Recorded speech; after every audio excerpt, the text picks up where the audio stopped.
Good morning, good morning, good morning.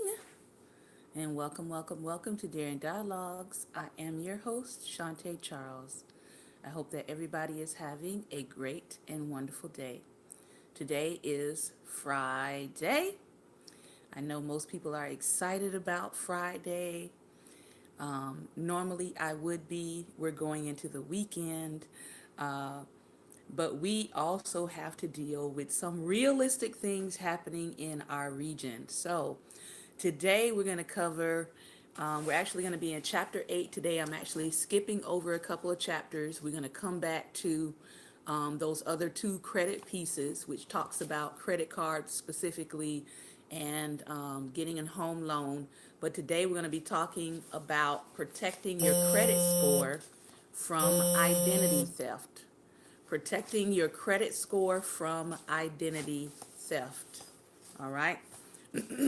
So we're going to start there and just give the basic introduction to that.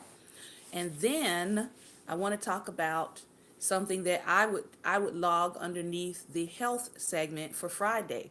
And I want to talk about the health of our nation and the things that are going to be happening this weekend in the DC, Maryland, and Virginia area. And I want to also issue some advisories since I don't see any advisories happening. All right. I seen one major announcement, but beyond that, there has not really been a whole lot said. And being that I live in the region, I want to talk about those things. All right. And then also, I will give some advisories for people who fellowship with Life Nation and what we plan to do.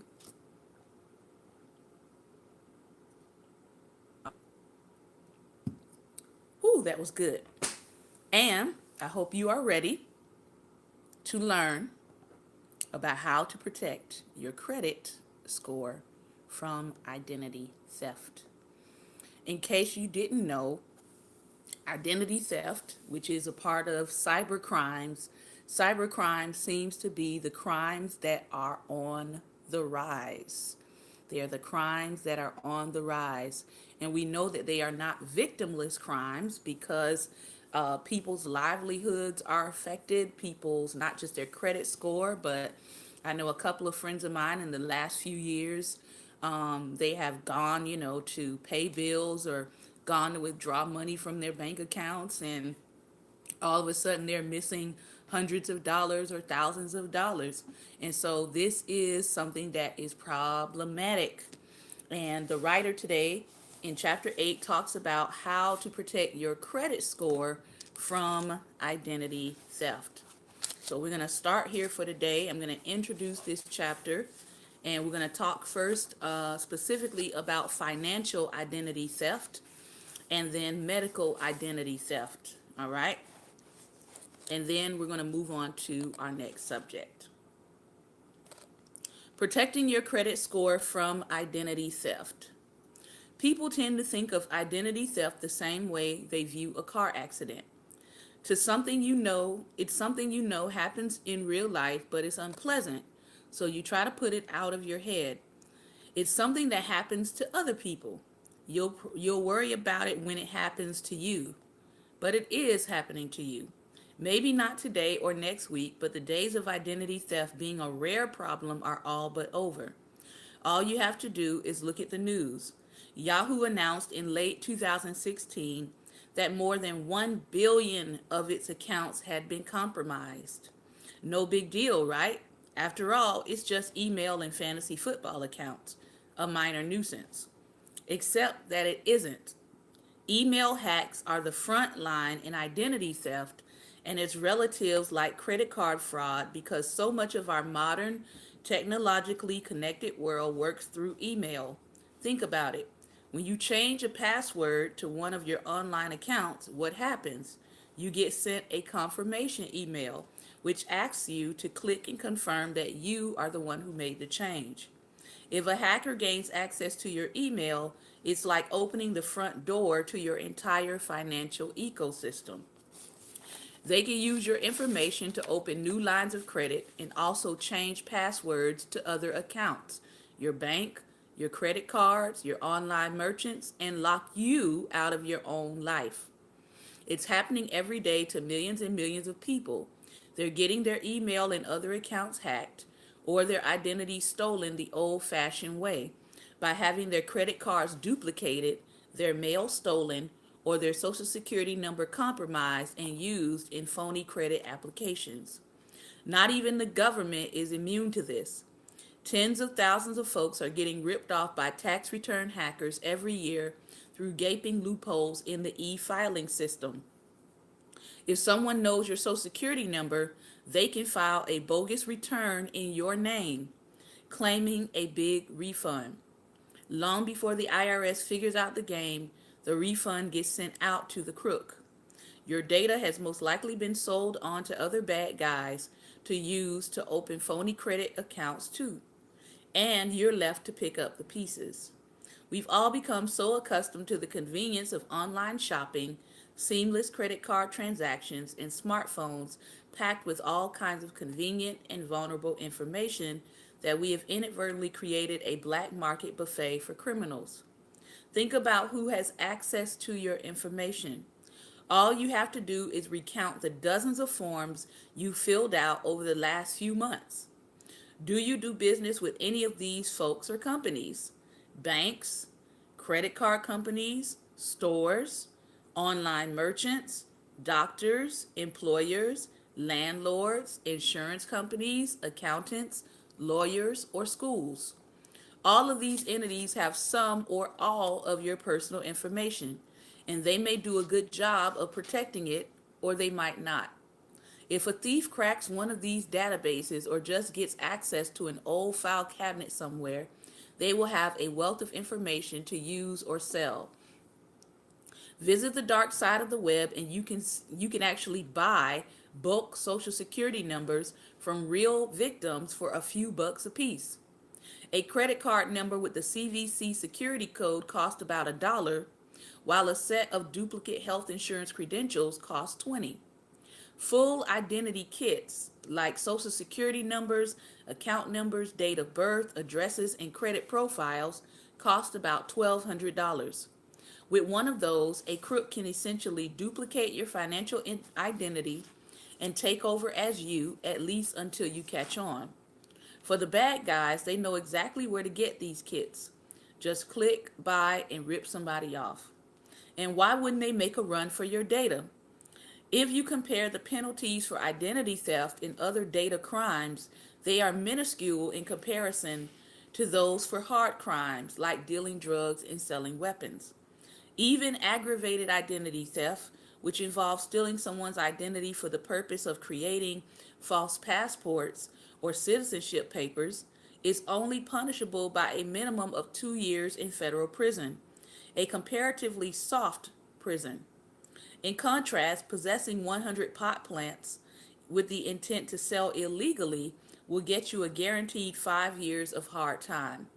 Data criminals can steal and sell your information from the comfort of home, probably thousands of miles away from you, knowing it's very unlikely that they'll be caught or be in position to be charged in another jurisdiction.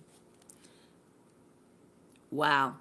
I had someone steal my credit card and order $38 worth of food online at Chipotle. Yes, that actually happens more often than you think. A cyber criminal in Prague isn't particularly worried about having to see a judge in Iowa. In short, identity theft is very much a growth industry. It's easier, it's more lucrative, and less physically dangerous than other forms of crime. There's a direct correlation between the shrinking rate of street crime in the U.S. and the increase of information crimes. It's no shock that tens of thousands more criminals are trying it, and millions more consumers are becoming victims every year. The odds of getting caught are less than 1 in 1,000. Why pick up a knife or gun if you have a laptop? Even when you discover that identity theft is happening to you and you're able to shut it down, the pain is not over.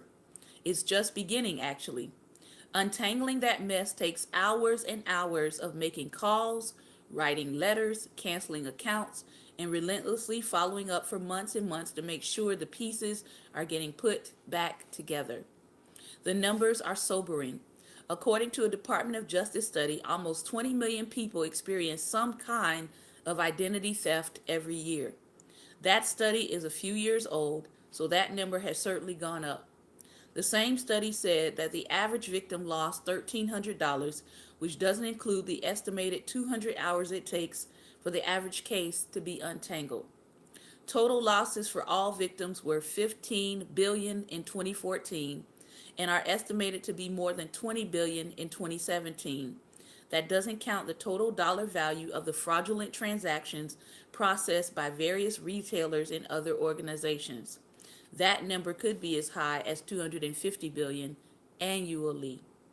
Of course, it's far better to lock your information down to begin with and avoid all this pain. But even then, you could get compromised by the carelessness of another entity.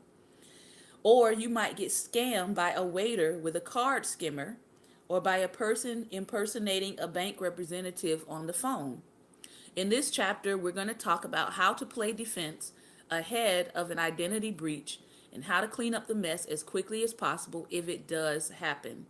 We will go over how to freeze your credit so that nobody can access it without your express permission. Let's start by talking about how to identify the real risks in various areas of your life. Yes, that happens too in restaurants.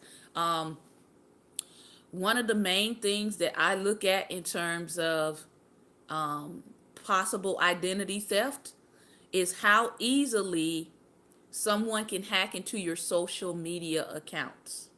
All right. I've been on social media. I think I got on social media in 2011. I was like a late bloomer. But since I have been on social media, I've only had one hack in 7 years. Some of my friends get hacked, some of them almost like once a month, right? If you're getting hacked that much on social media, then you actually probably need to close that page altogether and restart your social and put out a new page, period. Why? Because when people can hack your social media that easily, that means they can hack your email. And your email is usually, as the writer already said, that's usually where all of your passwords and things and openings to your accounts are, through your email. Sometimes you can click on something in your email and go directly inside of an account without a password. All right. So that's very, very, very dangerous. Good morning, Lady Judy. That's very dangerous. So you want to consider that. I also pay attention to my friends. And I would say if you still have a Yahoo email, you probably need a Gmail email. Yahoo is known for getting hacked. Just thought I should let you know that. Yahoo, Hotmail, email addresses. And one way to kind of protect your main accounts is when you sign up for a social media account, get an email that's specifically for your social media account only. An email that is not tied to all of your regular stuff, your banking, your insurance, any of those things that tie with an email. You need to have an email that's only tied to the social media account. So even if they hack your social media, they're only looking at stuff from social media. They're not looking at your bank stuff, your emails, and all of that. So I always recommend people, when I do consulting, I always recommend people, if you have a social media account, go ahead and create a new email and then change your email account for your social media to that new email, so that the only thing that's connected to that email is your social media, period. And when I say social media, I'm talking like Facebook. All right. So my Facebook is not connected to an email that contains all of my personal account information, because again, that makes it even easier for somebody who hacks social media to get into your other accounts. All right. So that's just one little tip that I know works. And once I did that, once I changed my my social media email to a separate email that only deals with social media, I didn't have any more problems with hacking through social media. All right. because there's nothing to hack. You'll just see the same comments that you see on social media. You'll just see running through that email. There's nothing else tied to it. All right. And so I do pay attention to my friends who are always getting hacked. If you're always getting hacked and somebody's coming into my inbox telling me that you're in Italy or you're in Nigeria and you need $500, guess what?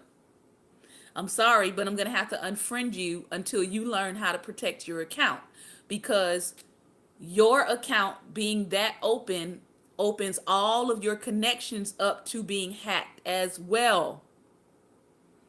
All right. So if that's happening to you and I'm getting all of these hacker inboxes, now I have to block that person from sending me messages, because someone is hacking their account. So I don't need them trying to hack mine. All right. So some people may wonder, why can't they inbox me anymore? Some of that has to do with how unprotected your social media is. And I don't want to be hacked. So financial identity theft. Let's take a look at that. This is about your credit score, so it makes sense to start with the financial world. Your credit profile is essentially your financial passport.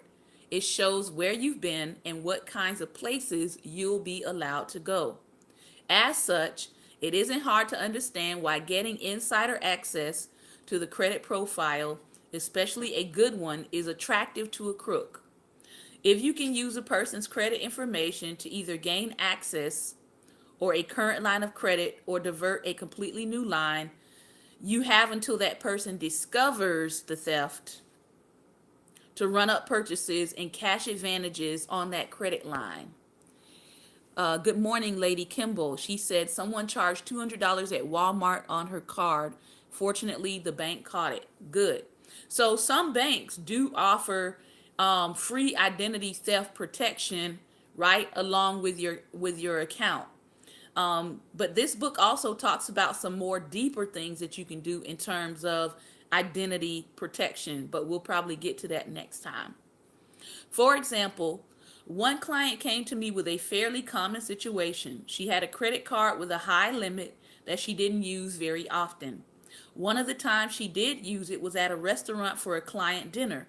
Somebody at the restaurant had used a data skimmer to grab the information encoded on the black stripe on the back of the card. With a picture of the front and back of the card, hello smartphone, a thief can make a facsimile of the real credit card and try to use it at places with less than perfect credit card security. Since my client wasn't in the habit of using the card, she didn't keep track of the next bill, and she had set up automatic bill pay through her bank. But after 2 months, she opened the statement and got an incredibly unpleasant surprise.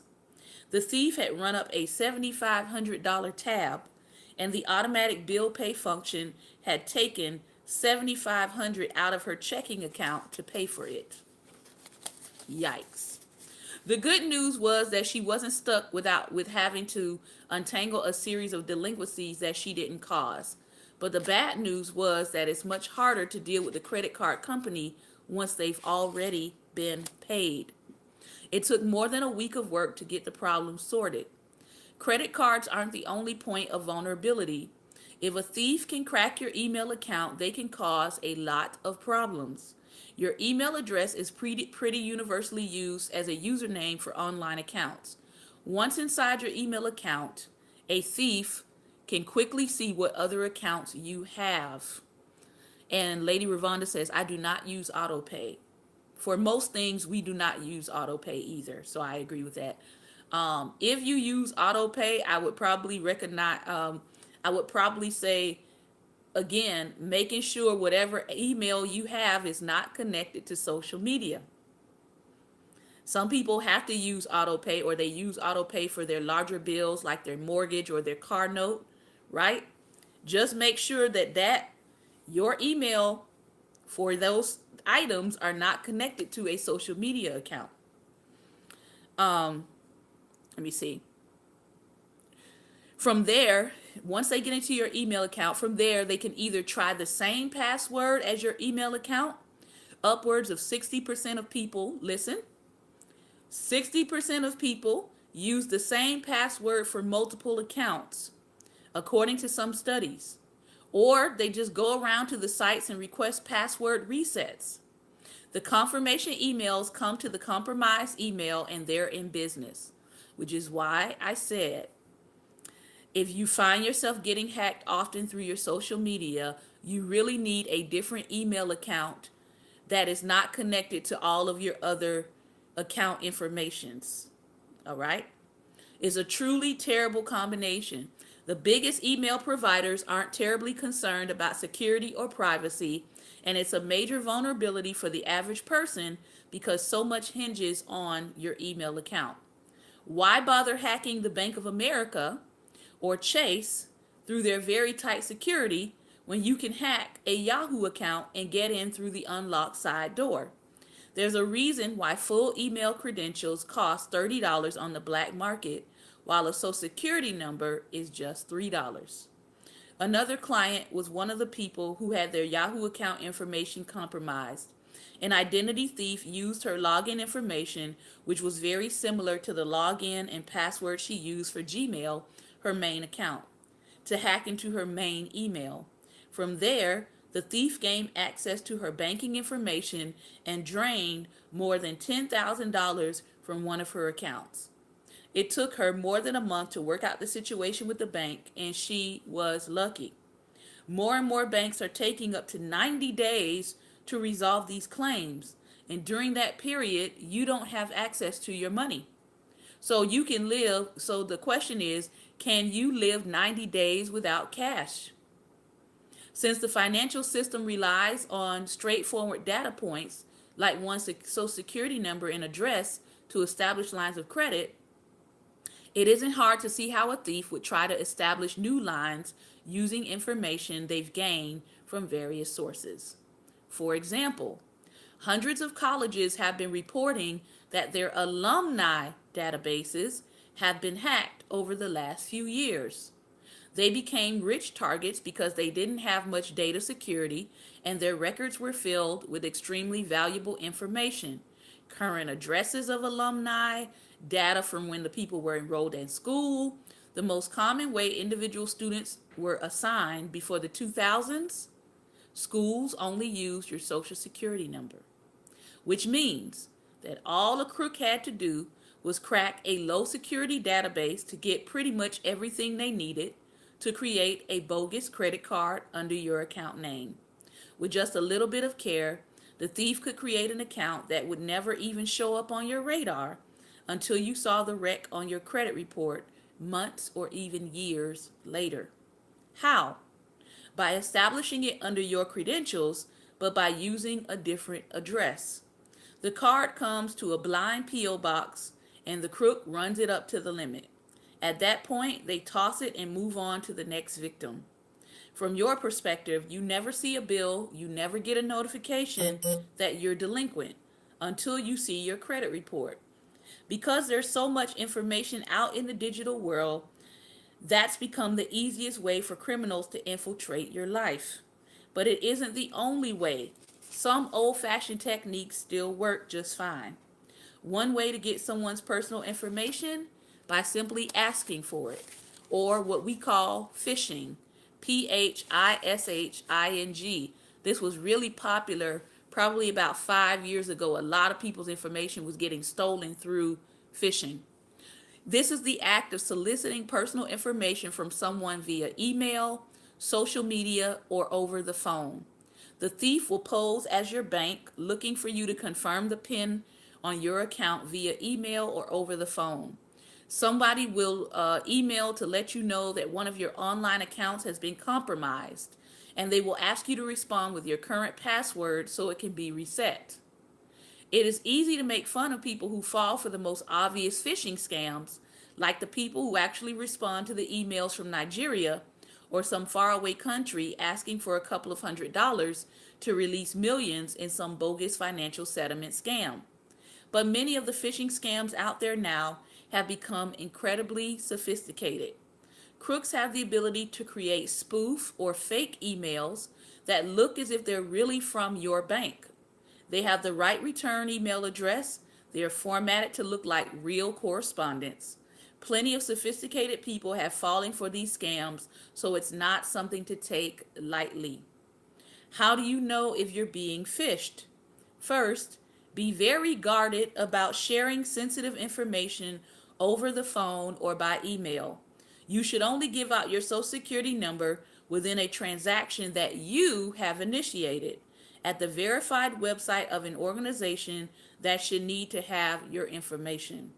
If you actually go to, say, bankofamerica.com and try to open a line of credit, it's okay to enter your social security number within the context of filling out an application. But if Bank of America solicits you with an email offer for a certain kind of card and gives you a link with an email, be very careful.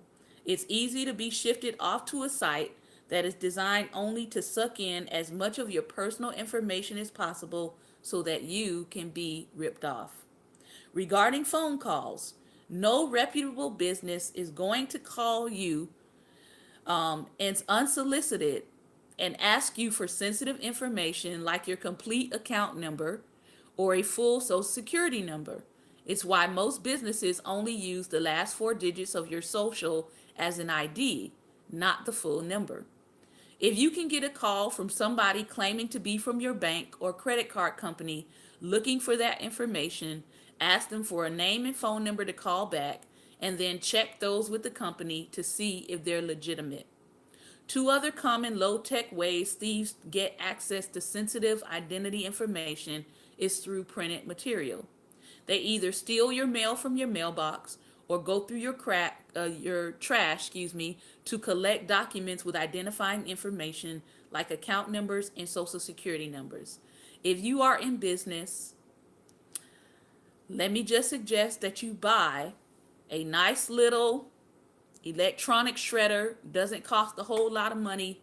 Buy a shredder for your home, and after you get done with your letters and all that stuff, things that come into the mail, shred your trash first before you discard it. Anybody can do that, and it's a good way to keep your mail from being stolen. Use a shredder. Buy a shredder. All right? There's no way you can avoid getting mail with important information in it, but you can make your mail harder to steal by using a mailbox that locks or having the mail come through a slot that goes directly inside your house. As far as what leaves your house, be sure to pay closer attention to what you toss in the trash. Use a shredder. I'm not suggesting you have to shred every document. I put all of my outgoing paperwork into a bin, and once a week I sort through it to pull out pages that have identifying information. Those pages get shredded while the rest goes into the trash. Be sure to be extra careful with items like credit card solicitations. You want to either open those envelopes and make sure there's nothing useful to a thief, or shred them before throwing them away. All it takes is for somebody to pick one of those envelopes out, fill out your name, but with a different address to start some trouble. Think of the information you could potentially share either over email or phone as the configuration of a stoplight. Red light information is stuff you should almost never share. Yellow light information is sensitive and requires some care, and green light information is generally okay to share. So let's look at these three categories here. All right. I don't really have a red, yellow, and a green. Let me do pink, orange, and green. All right. Pretend with me today. All right. All right. So we're going to pretend this is my red light today. Red light information is full or partial social security numbers. All right. Credit card numbers. And your mother's maiden name. And I'm going to tell you one of the ways that people get hacked on some of this information are those nice little quizzes and tests that people online like to take, like the name test. A lot of those sites are actually hacking sites. So when people fill out those supposedly harmless quizzes, I can almost guarantee within the next 2 or 3 weeks, they're going to be writing everybody on their Facebook account saying, oh my gosh, my email has been hacked or my social media has been hacked. Those surveys, all right, when you fill them out, you have to click on something that says we have the right to, we can go through your Facebook account, or we can look at the information on your Facebook account. There's some button that you have to click that it'll say use your Facebook account information. When you do that, you're allowing them access into your account, and not only your account, but everyone else that is attached to you. Can you tell I'm a little annoyed by that? All right. So please, please, please stop it with the social media surveys. Many of them are actually phishing for your information. So while you're filling out those nice little cute questions and clicking buttons, they're getting account information from you. All right. Believe it or not, some people put their home phone number on Facebook, the full phone number. All right. And then next thing you know, you're getting calls about things that don't exist. You're opening yourself up to scams. All right. So red light information are these three. When people have you fill out those surveys about what's your favorite this and what's your favorite dog and all of this stuff, where would you go on a trip? Some of those questions are actually security questions for banking account information. And I'm like, do people not realize this? Do they not realize that they're giving away security questions for their banking information? I don't know. All right. Yellow information. Yellow information. Oftentimes when people are paying for things online, sometimes it's going to ask you for your CVC number, which is those 3 numbers on the back of your credit card to make the transaction go through. That is mildly sensitive information. All right, here's another one. Your full date of birth. Sensitive information. So when people are online talking about, tell me when you were born, how old are you? Don't be putting your full birth date up, people. Here's another one. Your cell phone number. Why? Because that gives people access to call you with a scam. And this is an interesting one. Your high school mascot. Okay? And then green information, which is fairly safe, is your name and address. But for me, I don't give out my home address. I don't. I have a business address that I give. That's what I give. Why? Because I don't need certain folks coming to look for me with some of the information that I talk about. All right? So yes, you can have my business address. I give you my P.O. box. But this is important for us to understand. All right. We're getting past the halfway point here, so I'm going to stop at this point because I do want to talk about some things that are happening in my region, DC, Maryland, and Virginia. And if you're not in the area, you can pray along with us as we go through this weekend. And if you need to screenshot this, go ahead and screenshot it. All right. So this is going from your most highly sensitive information, mildly sensitive, to fairly easy. All right. Or not as harmful as the other ones above. Okay. Let's talk about what is happening in DC, Maryland, and Virginia this weekend. I don't know if Maryland has issued it yet. I haven't checked the news again.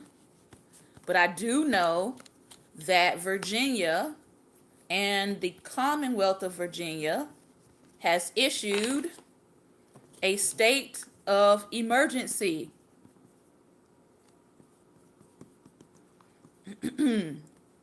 A state of emergency. Excuse my quick writing here. State of emergency for Virginia, the Commonwealth of Virginia, and also specifically Charlottesville. We are coming into the anniversary of the Charlottesville rally that left, I think, 19 people injured and one person dead by the name of Heather Heyer or Heather Heyer, however you pronounce that. So yeah, a state of emergency has been issued for Virginia. Why? Some people might want to know why. Well, there is supposed to be a white civil rights rally being held in DC. All right. And people have already started coming in this week for this particular rally. It's supposed to be held on Sunday, not Saturday, but Sunday.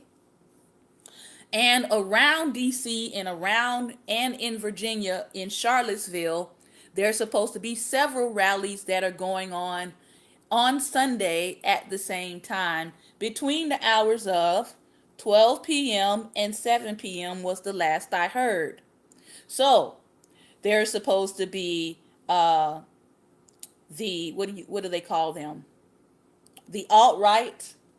The alt-right people are having a rally. And I think theirs is supposed to be right across the street from the White House. Black Lives Matter is going to be holding rallies at different places. Antifa is also going to be holding some rallies. And the National Guard has been deployed, I think, to go to Charlottesville. But obviously, I don't think they're going to wind up staying in Charlottesville. So what does all of this mean for people who live in the region? All right. I just want us to be aware. And so let me pull out a map for you so you can kind of get an idea of the trajectory that all of this is going to be happening in on one day.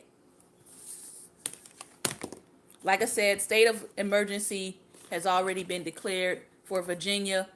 I don't know if they will declare it for DC and Maryland or not. But I did decide to bring out my old school atlas here. So let me see if I can fold it so we can get an idea. Yeah, I think I can do that. All right. Can everybody see that pretty good? Everybody can see that. Excuse my face. All right. So over here, this is Washington, D.C. All right. That's D.C. This is, where did it go? All right. This is Charlottesville. Charlottesville. This is Culpeper. That's where we are ministry-wise. We're about 45 minutes up the road from Charlottesville. Charlottesville, Culpeper, Manassas, D.C. So I just want you to think about that. From here to here is kind of the pathway that these events are going to be occurring in. All right. That's a whole bunch of cities in between and in the middle of whatever things that people decide to do this weekend. Meaning that if the National Guard is supposed to be deployed to Charlottesville, they'll probably be covering anything between Charlottesville and DC. All right. That being said, Earlier this week, a man was attacked by a white supremacist, got his head busted open. First of all, they threw something at his car, broke the window on his car. He pulled over, tried to get out to check his car, and then he was further attacked once he got out of his car and required 18 stitches. What does this mean for Black people in the region? We are already aware that our government is not protecting the human and civil rights of Black people. All right? So, if you feel led to be out this weekend in the middle of 4 to 5 to maybe 6 different groups who are going to be coming into conflict with each other during this time, and you feel led to go and put your body on the line for that, God bless you. We'll be praying for you. But because our country has yet to prove that they are into protecting the rights of Black people in this country, we will only be having online service on Sunday. We will not be putting anybody's life in danger trying to travel to come to our service who lives in between DC and Charlottesville. All right? So we will be online on Sunday. We will still have our services, but we will only be online. So if you are a Life Nation partner, we will not be in the area physically. And we encourage you that if you have to be out and about this weekend, to pay attention to your surroundings, because you don't know who you're going to be encountering. You don't know if it's a harmless militia group.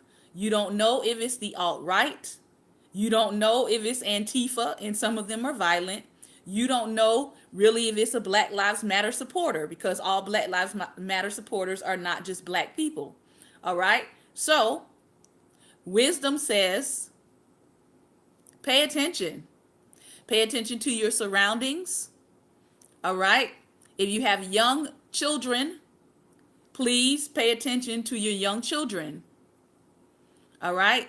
And yes, we're praying against all of this. We're praying against violence breaking out. We're praying against anyone being physically injured or harmed. But I'm going to be honest with you.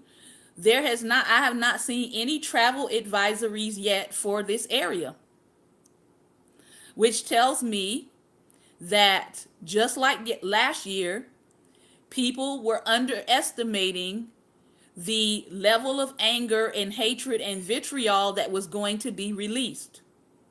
And when I recognize that people are underestimating the possibility of real danger being posed to the lives of people, I do not want to be a part of the people who ignore the potential for injury or loss of life.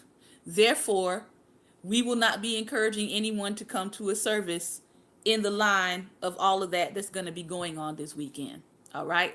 And it's, as I said, it's going to actually be going on through Sunday. Most of the events, as far as the actual rallies, are supposed to happen between 12 p.m.